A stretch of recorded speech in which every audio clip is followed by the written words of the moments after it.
जर खऱ्या अर्थानं विरोधकांना शेतकऱ्यांना कर्जमाफी द्यायची इच्छा असती तर ती त्यांनी त्यांच्या पदाच्या कार्यकाळामध्ये पण दिली असती।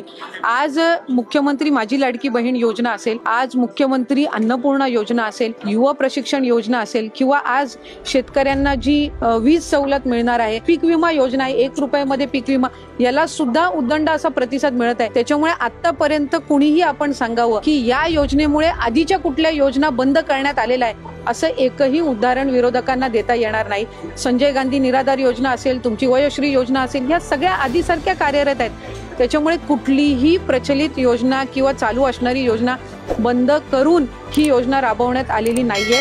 उलट ज्या दिवसापासून ही योजना घोषित करण्यात आली तेव्हापासून याच्यावर विरोधकांनी जास्तीत जास्त आक्रमण केले, पण सर्वात जास्ती नोंदणी करायला सुद्धा त्यांचेच मतदारसंघ पुढे येत आहेत, तेच आमदार त्या ठिकाणी सर्वात जास्त नोंदणी करतायत। त्यामुळे एका बाजूला तुम्ही या योजनेवर टीका करताय